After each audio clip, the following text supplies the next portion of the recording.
भ्रष्टाचार है, देश में प्रधानमंत्री जी की चौकीदारी है, लेकिन देश लुट जाता है और वो ईमानदार कहलाते हैं। तो भारतीय जनता पार्टी उनसे जानना चाहती है कि आखिर महंगाई और भ्रष्टाचार पर वो कब अपनी ज़बान खोलेंगे और कब देश के अंदर इन विषयों को लेकर जो देश के लोग सवाल कर रहे हैं उन सवालों का जवाब। राष्ट्रपति के अभिभाषण के दिन हमें लगता था कि सरकार उन सवालों का जवाब देने में कामयाब रहेगी, लेकिन आज भी लोकसभा की तरह राज्यसभा में भी सरकार के तरफ से जवाब देते हुए प्रधानमंत्री जी ने देश को निराश किया है। बहुत बहुत धन्यवाद। मेरा एक प्रश्न है आपसे मध्य प्रदेश से जुड़ा हुआ।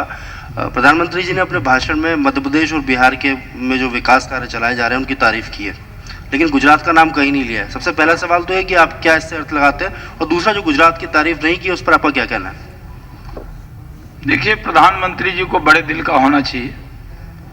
अच्छी बात है कि मध्य प्रदेश की और बिहार की तारीफ की है, और प्रधानमंत्री के तारीफ की कोई ज़रूरत नहीं है गुजरात को, क्योंकि वहाँ की जनता ने तारीफ करके वोट के ज़रिए उस सरकार को फिर से विजय बना दिया है। और प्रधानमंत्री जी वहाँ प्रचार में गए थे, लेकिन जो निराशा वहाँ कांग्रेस को मिली, लगातार 5 चुनाव कांग्रेस गुजरात में हारी है।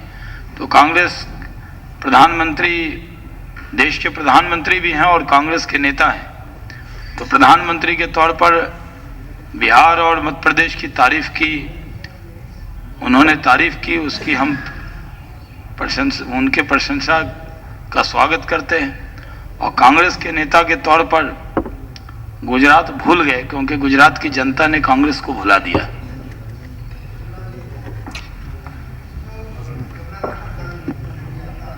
जी,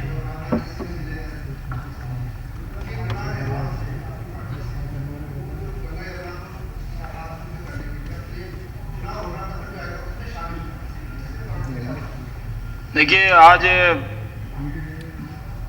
जमुना मुक्ति के लिए जो संघर्ष चल रहा है उसको लेकर एक प्रतिनिधि मंडल हमारे राष्ट्रीय अध्यक्ष श्री राजनाथ सिंह जी से मुलाकात कर रहा है, और वो हमारी विपक्ष की नेता श्रीमती सुषमा स्वराज जी से भी मुलाकात करेगा, और पार्टी उनको सुनने के बाद ज़रूर उन विषय पर जो विषय उन्होंने उठाया है उस पर ध्यान देगी।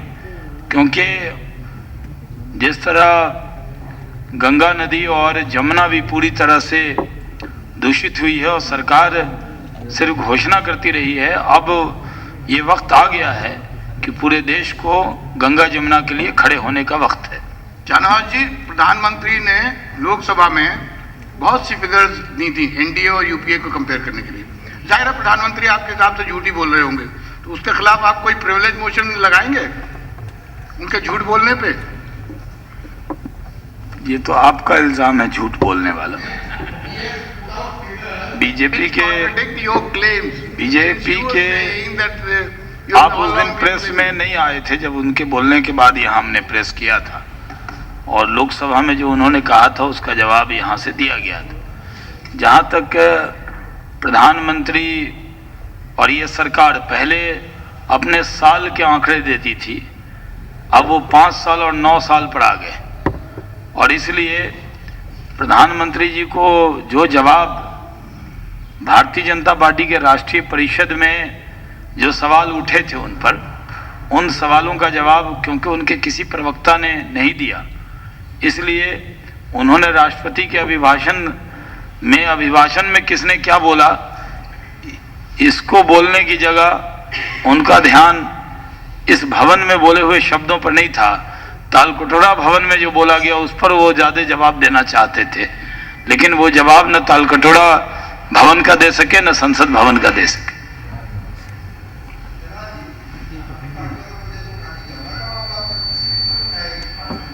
उठाएंगे अगले सोमवार को। जी,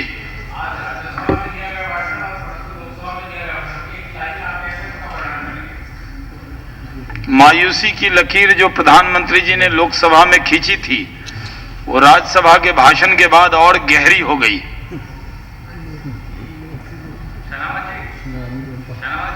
आप महिला दिवस की बात कर रहे हैं। दिल्ली की मुख्यमंत्री शीला दीक्षित ने 2 बलात्कारियों को पैरोल पर छोड़ने की सिफारिश की है और इस पर पूरा विपक्ष चुप है। आपकी पार्टी क्या कहेगी?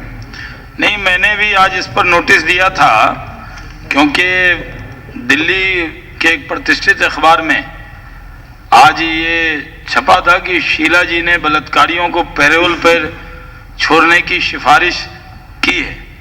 और महिला दिवस पर जब ये खबर हमारी नज़र से गुजरी तो हमें बहुत दुख हुआ।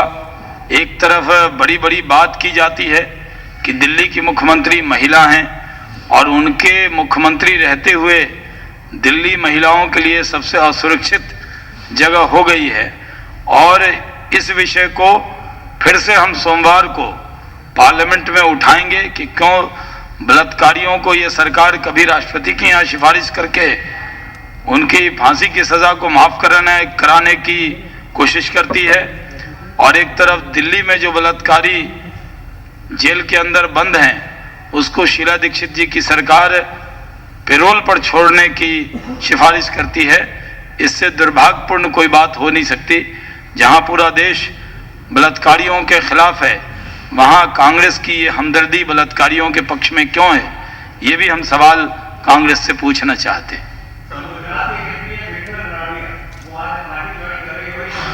पहले बीजेपी ने आलोचना की थी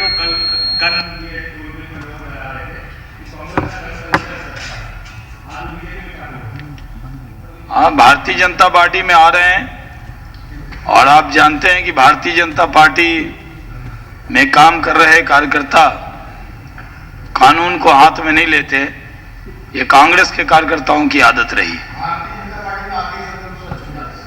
आप भी आएंगे तो हो जाएंगे खुश। देखिए, वो एक घटना थी, लेकिन उनकी जो देश के प्रति सेवा है, उनकी जो राज्य के प्रति, जनता के प्रति जो खिदमत है, वो एक घटना से ही उसको ख़त्म नहीं किया जाना चाहिए। वो भारतीय जनता पार्टी में कानून को हाथ में लेने की कोई परंपरा नहीं है। सर, उस आलोचना को आप वापस लेते हैं क्या, जब उस समय किया था? जी, मैंने कह दिया इस पर 2 बार।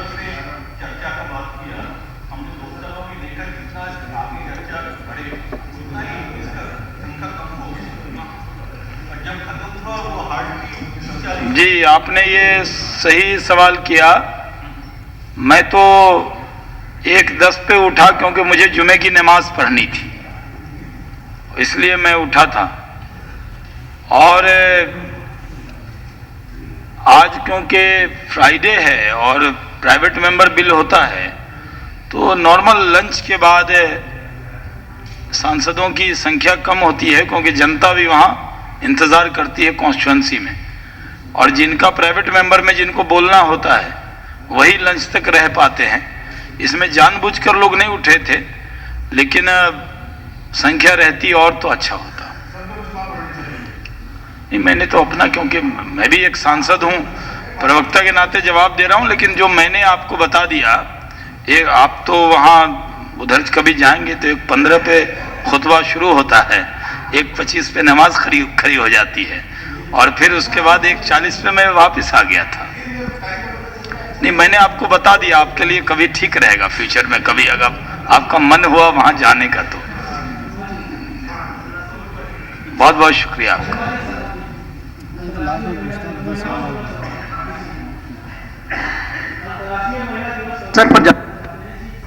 माइक ले ले आप। आ गया माइक, आ गया।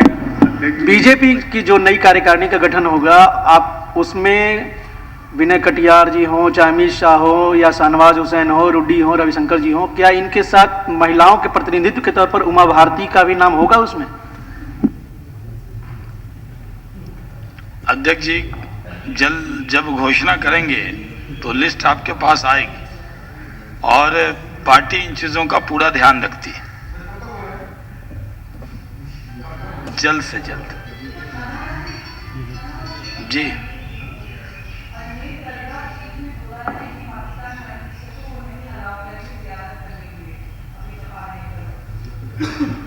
ये देखिए, दरगाह पे तो हर कोई आता है, ख्वाजा जिसे बुलाते हैं वो दरगाह पे आते हैं। बहुत बहुत शुक्रिया।